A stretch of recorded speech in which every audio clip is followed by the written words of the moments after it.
خاطر ہنسنا، پھر اسی کی خاطر مرنا، پھر اسی کی خاطر رونا۔ میرے پیارے بھائیوں، یہ جو آپ لوگوں نے حلف اٹھایا ہے ان صلاتی و نسکی و محیایا و مماتی للہ رب العالمین، یہ تو بھی اس محبت کا دعویٰ ہے کہ میرا مرنا اور جینا اس محبوب کے لیے ہے، میرا عبادت اور میرا کھڑا ہونا اور بیٹھنا یہ سب اسی کے لیے ہے۔ اس لیے آج کل یہ ہے کہ بعض لوگ اللہ تعالیٰ سے اس محبت اور تعلق کے لیے سہارے ڈھونڈتے ہیں، اور آپ دیکھتے ہیں کہ کوئی پیر کا سہارا لیتا ہے، کوئی ولی کا سہارا لیتا ہے، کوئی کسی زیارت کا سہارا لیتا ہے، کوئی مردوں اور زندوں کا سہارا لیتا ہے، لیکن وہ کہتے ہیں کہ نہیں فإنی قریب۔ جب میرے بارے میں کوئی پوچھے تو انہیں بتائے کہ میں تو بہت قریب ہوں، میں تو آپ کے شہرک سے بھی زیادہ قریب ہوں، اس لیے میرے لیے سہاروں کی ضرورت نہیں ہے۔ وہ کہتے ہیں کہ ابو طالب بیمار ہوئے تھے تو اس نے اپنے نبی مہربان صلی اللہ علیہ وسلم سے کہا کہ میرے بھتیجے ذرا دعا تو کیجئے، یہ اللہ جو ہے آپ ہی کی بات تو مانتا ہے، میرا تو سنتا نہیں ہے، میرے لیے دعا کر لے۔ اس نے کہا کہ نہیں چچا، بات تو آپ کی بھی مانتا ہے، بشرطے کہ آپ بھی اس کی بات مان لے، اس لیے اللہ تعالیٰ اور آپ کے درمیان کوئی پردے نہیں ہے۔ میرا عزیز دوستو، یہ محبت کی بنیاد بھی دل ہے، اور یہ دل بھی نفس کا مرکز ہے، خیالات کا مرکز ہے، عقائد کا مرکز ہے، ایمانیات کا مرکز ہے۔ اس لیے پیارے عزیز دوستو، نفس بھی تین طرح کے ہیں، لیکن اللہ نے انسان کو جس نفس پر پیدا کیا ہے وہ نفس سلیم ہے، وہ فطرت سلیم ہے۔ اس لیے انسان جب کوئی بد عمل کرتا ہے تو دل کے اندر اسے ایک گھنٹی دیا جاتا ہے کہ آپ اللہ سے تعلق توڑنے والا کام کرتے ہیں، اپنے محبوب سے بغاوت کی کام کرتے ہیں، اس لیے وہ بار بار وہ رنگ دیتا ہے، بار بار وہ کٹکھٹاتا ہے، انسان کے اندر ایک احساس پیدا ہوتا ہے یہ کیا چیز ہے، یہ نفس سلیم ہے، یہ فطرت سلیم ہے۔ اللہ تعالیٰ نے اس انسان کی رہنمائی کے لیے اندر سے بھی انتظام کیا ہے نفس مطمئنہ کی صورت میں، اور باہر سے بھی انتظام کیا ہے انبیاء کرام کی صورت میں، کہ جب یہ انسان اپنے راستے کو چھوڑ جاتا ہے، اپنے وعدے میں یہ نبھانے کی کوشش نہیں کرتا ہے اور دوسری طرف چل جاتا ہے، تو اللہ تعالیٰ نے مختلف اوقات میں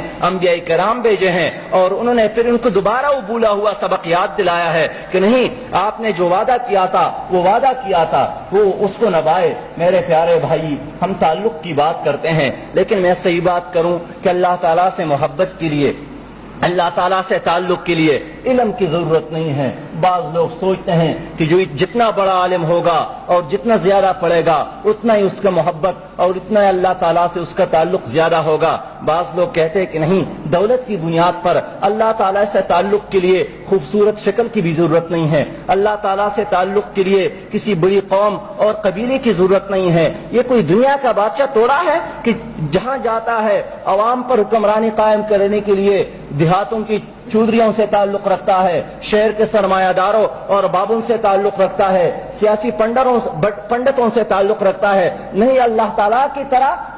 میں ماں سے ان کی مثال تو نہیں دے سکتا ہوں کہ ان کی ماں کی محبت سے ان کی محبت بے انتہا زیادہ ہے، لیکن پیارے بھائیو آئیے اپنے آپ کو سمجھانے کے لیے کہ جہاں ماں ہوتی ہیں اس کے بچے ہوتے ہیں، کچھ لنگڑے بھی ہو سکتے ہیں، کچھ خوبصورت بھی ہو سکتے ہیں، کچھ کمزور بھی ہو سکتے ہیں، کچھ توانا بھی ہو سکتے ہیں، لیکن کبھی آپ نے ایسا دیکھا ہے کہ جو زیادہ خوبصورت ہو موت سے زیادہ محبت کرتی ہے؟ نہیں، ہم نے گھر کے اندر دیکھا ہے کہ جتنا کمزور بچہ ہے والدین اس سے زیادہ محبت کرتی ہے، اس کے الفاظ کو اور اس کے بابا اور ماما کو زیادہ اس پر لبیک کہتے ہیں، ہر وقت اس کو ساتھ رکھتے ہیں کہ ان میں کچھ کمی ہے تو اس کمی کو اپنی محبت کی بنیاد پر پورا کیا جائے۔ اس لیے میرے دوستو، اللہ سے تعلق کے لیے اس چرواہے کو اگر یاد کر لے جو کسی پہاڑے پر بیٹھا تھا اور چیخ رہا تھا کہ وہ کہاں ہوگا، کس نے اس کو کھلایا ہوگا، کس نے اس کے